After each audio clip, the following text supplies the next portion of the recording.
Hi friend, good morning. আজ আমি দেখাচ্ছি জেট প্লেন। এটা হলো জেট প্লেন। এটাকে আমি এইভাবে শেপ দিয়েছি, দেখুন এইভাবে কেটে কেটে আমি শেপ দিয়েছি। জেট প্লেন বাড়িতে রাখা অতি মঙ্গল। আর গাছটা খুব সুন্দর হয়, যত্ন করতে লাগে না।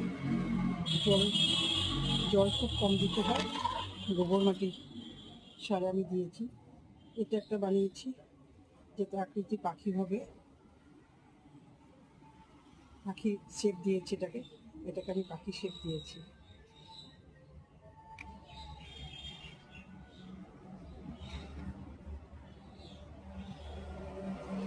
আরেকটা বানিয়েছি, দেখাচ্ছি।